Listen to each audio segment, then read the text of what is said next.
There's something so cozy about watching TV. It's safe to say that, at least my generation, grew up sitting in front of their TV watching shows like Sonic, SpongeBob, 16, Fairly Odd Parents, Courage the Cowardly Dog. I could go on. Watching TV alone, or with my parents, or even friends, was always a time to be had. When a new show was on, I was always excited to see a new story unfold with a beloved cast of characters. But what happens when the seemingly innocent show is not all what it seems, pushing the boundary of understanding, humanity, and the boundaries of the physical and supernatural? A show like this may or may not exist, and in the event it ever does appear before you, turn your TV off immediately. A show called Candle Cove once grew in infamy because of a story such as this, and I myself have a burning question. Was this show ever real? Hello everybody, my name is Backpack Comics and welcome to Internet Lore, the show where we look at a subject, game, or piece of internet history and find out all about it. Today, we are looking at one of my personal favorite creepypastas, Candle Cove. So what is Candle Cove? What is the history behind the show? Was Candle Cove ever real? Well, let's find out. In this deep dive, we're going to be going over the full history of this creepypasta, as well as the show on Syfy, Channel 0, that shows a modern day interpretation of the show. Actually really cool to see this, like, so many years later, that this creepypasta hasn't been forgotten about. 2009 was just a good year for horror in the creepypasta community. On the website Icor Falls, written on March 15th, 2009, by author and illustrator Chris Straub, birthed one of the best creepypastas, in my opinion, titled Candle Cove.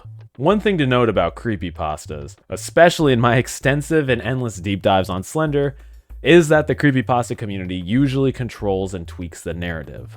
Much is also usually not known about the author or when these are made as well. Candle Cove did not receive many tweaks in its history though. And when it did, the author was not the biggest fan of the tweaks. Chris points that one of the main points of inspiration of Candle Cove was an article made by The Onion. The article was titled, "Area 36-Year-Old Has Occasional Lidsville Nightmares." The premise is a 36-year-old kid, falls into the Saturday morning cartoon in the 70s called Lidsville, a world of talking hats. After experiencing this, he was plagued with horrible nightmares until undergoing medication. And even then, the nightmares are still had 1 to 2 times a year.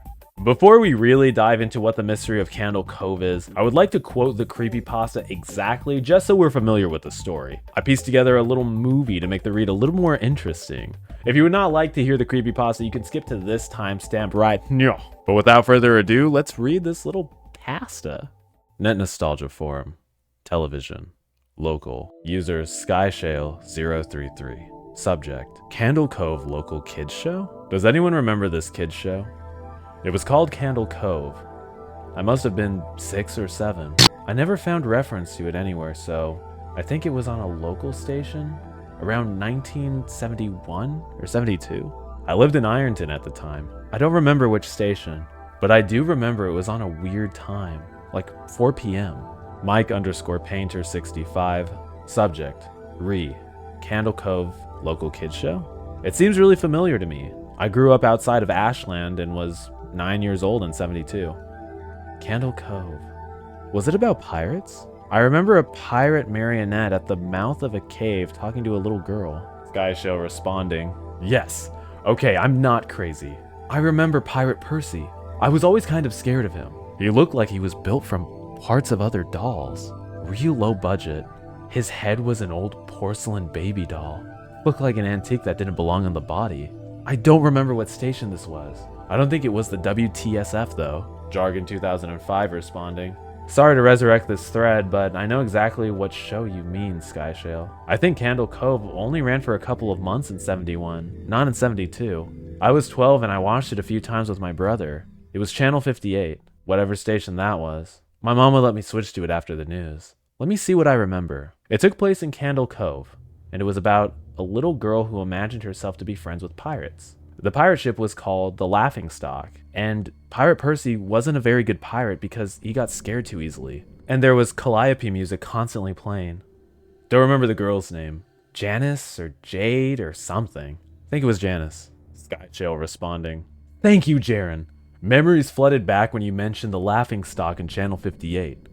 I remember the bow of the ship was a wooden smiling face, with the lower jaw submerged. It looked like it was swallowing the sea, and it had that awful Ed Wynn voice and laugh. I especially remember how jarring it was when they switched from the wooden plastic model to the foam puppet version of the head that talked. Mike Painter responding, I remember now too. Do you remember this part, Skyshale? You have to go inside. Skyshale responding, oh, Mike, I got chills reading that.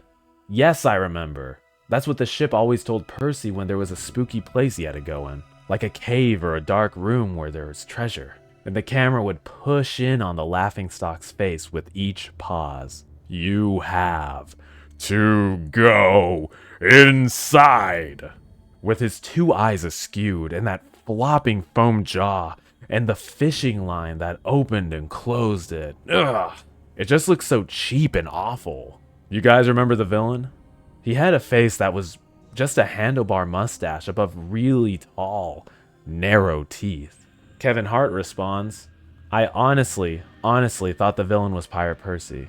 I was about 5 when the show was on. Nightmare fuel. Jaren responding, that wasn't the villain. The puppet with a mustache? That was the villain's sidekick, Horace Horrible. He had a monocle too, but it was on top of the mustache.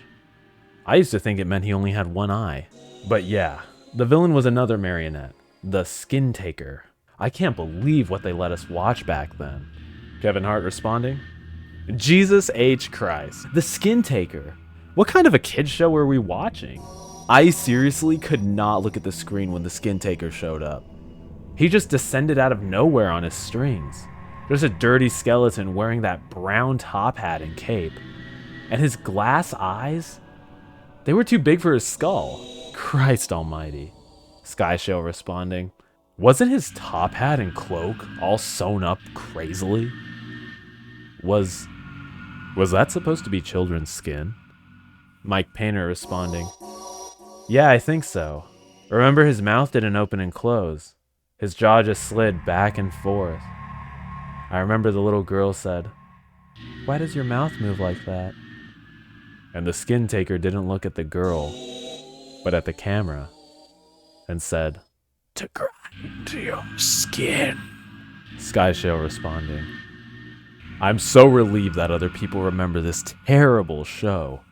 I used to have this awful memory, a bad dream I had where the opening jingle ended. The show faded in from black, and all the characters were there, but the camera was just cutting to each of their faces, and they were just screaming. And the puppets and marionettes were flailing spastically, and just all screaming. The girl was just moaning and crying like she had been through hours of this. I woke up many times from that nightmare. I used to wet the bed when I had it. Kevin Hart responding, I don't think that was a dream. I remember that. I remember that was an episode. Skyshale responding, no, that's not possible. There was no plot or anything. I mean, literally just standing in place, crying and screaming for the whole show. Kevin Hart responding, maybe I'm manufacturing the memory because you said that, but I swear to God, I remember seeing what you described. They just screamed. Jaren responding, oh God. Yeah, the little girl, Janice, I remember seeing her shake. And the Skin Taker, screaming through his gnashing teeth, his jaw careening so wildly I thought it would come off its wire hinges. I turned it off, and it was the last time I watched. I ran to tell my brother, but we didn't have the courage to turn it back on. Mike Painter responding, I visited my mom today at the nursing home. I asked her about when I was little in the early 70s, when I was 8 or 9, and if she remembered a kid's show, Candle Cove. She said she was surprised I could remember that, and I asked why. And she said, because I used to think it was so strange that you said, I'm gonna go watch Candle Cove now, Mom. And then you would tune the TV to static and just watch dead air for 30 minutes. You had a big imagination with your little pirate show. Looking more in depth to some of the points in the story and also to better help us all understand and follow along, Candle Cove ran in 1971 only for a few months. It aired at 4 o'clock in the evening, usually when kids were gearing up for dinner or relaxing after school, maybe even before parents got home. The visuals of the show, cheap puppets or not, are absolutely terrifying. I was terrified with Goosebumps and Courage the Cowardly Dog growing up. If I saw this show, this would have scarred me for life. Hell, reading the creepypasta was enough to give me nightmares, with lines like, "You have to go inside," to grind your skin. I feel like there was so much to the story said in so little. It really helps your imagination put yourself in the show and see all these horrible things. And it's crazy. All the story is of an internet form, a conversation between a few people. Like, that's so crazy. The episode of Screaming is really what scared me as a kid. Not being able to escape such a dream when you enter the Sleepy Time Kingdom is terrifying. And for it all to be made up, more on this later. I'm very disappointed that the show was not real because I spent a lot of my childhood believing that this was real. As a child, when I read this back in 2010, 2011, I thought it was real. So is it? No, it's not. Got you there, huh? I kind of needed this for my younger self just to like clear the table and be like, no, this is fake. This doesn't real. It can't hurt you. Upon doing some research on if it was real or not, and thanks to the wiki and the author being so transparent about his inspiration, not only is this based on an article written by The Onion, but also that the original website, Net Nostalgia, where the conversation took place in the story, never actually existed. Are they trying to cover up their tracks? This has to be real. No, it's not that deep, but it is called a deep dive, so let's dig. It was a fictional website. The official Candle Cove wiki actually helped debunk a lot of the points that I was trying to make in its validity. It's weird, it's like contradictory almost, because reading the wiki makes it look more real, but it actually helps prove that everything is fake. When reading on the wiki, it points you to more information titled "Find Out More," only to be dead-end links or non-existent pages. Let's look back at the Screaming episode. That is technically a real episode of Candle Cove you can watch on YouTube. Obviously, this is excluding the Syfy show that now exists. Watching this episode of nothing but screams for a few minutes scared the shit out of me when I was a kid. I remember back in the day when I read the article, I watched the video immediately after because I was so curious. And I was with my mom and we were going to Walmart. And my mom looked at me and she was like, "Why do you look so scared?" Kids, am I right? As someone who grew up on the internet, I have come across many sound effects, and looking at the video now, that's all it is. Random uncomfortable looking images with the Psycho Stream Pack playing one after another. Ha! Who knew? I didn't. I mean, the images are pretty disturbing. I don't know what it is. Like, this video still makes me a little bit uncomfortable. I'm playing it right now, by the way. It makes me a little bit uncomfortable. It's just weird. I hate puppets, guys. Guys, can we get a like? We hate puppets here. All good backpackers, all real, true backpackers are not ventriloquists. They do not like puppets. If you do ventriloquism, that's cool. I just don't like puppets, man. You could do whatever you want with your puppet. I don't really like them that much. Okay, that was a little rant brought to you by me. There was a really interesting column on the wiki as well trying to explain a phenomena called sebtos. Context: no one would watch static or see images that aren't there in static. It's just not possible. How do you explain Candle Cove trapping kids into watching static though? Sebtos, of course. Makes sense. This very strange phenomenon was actually studied at NASA. Sebtos stands for Sound Echography Braincasting Transmitting Airwave Signals. Let's click the link on the wiki and find out more about it. It's not real. I guess I should have known since it's called braincasting. Imagine choosing the wizard class and you want to master braincasting, the art of making brains out of thin air and then throwing them at people for an attack. Or perhaps even getting the sweet relief of brain whenever you please. All jokes aside, this is so creative. They created this whole universe for this fictional show and even had explanations for the phenomenon that occurred. I love that creativity. It just shows how vague the original story is. You're able to add so much, put so much in the places where there are gaps, even when you're watching the show in your mind while you're reading it, you can see these things and put the images. I just love it. It's like a breeding ground for the imagination. I love it. Another smart thing about the creepypasta is it plays off of the "remember this? Oh, come on, you have to" claws, and people end up just going along with it. For a kid, this creepypasta, even as an adult rereading the original, there's something so immersive and unsettling about the whole narrative that makes you want to believe. The wiki even went so far as to say the original cast all passed away because the show was believed to be cursed. But of course, none of this is real. Just a really fun project made by a passionate writer. At the same time, in our day and age, I feel like genuine research and cross-referencing is something rare. I think if someone were to make a hearsay story like this again, you could get a mass of people to believe it. Links are so easy to click, so easy to dive in further on other articles, videos, and other forms of media on the internet. But hardly any take the next step to do a little extra research. It is a believable wiki and story. I hope everyone watching this does a little extra research on something they hear. Who knows, maybe what you heard isn't actually true. Research on this topic did provide to be a little difficult due to the Syfy show now existing, Channel Zero. Their first season is all about Candle Cove. Wow, how exciting is that? Like, I'm actually like so geeked to watch like this show. It's crazy. Like, I never thought this would exist. Let's go on, where is it, Amazon? Let's go on Amazon right now and see how much it, 15 bucks. Okay, kiddos, don't say I don't do anything for you guys, all right? I'm like I said, I'm so stoked. Like, I'm getting so hyped right now. Let's see if this series is worth watching and how it pertains to the original. So it does consist of 6 episodes, and episode 1 is titled You Have to Go Inside, each episode spanning from about 43 minutes a pop. So without further ado, let's just dive on in.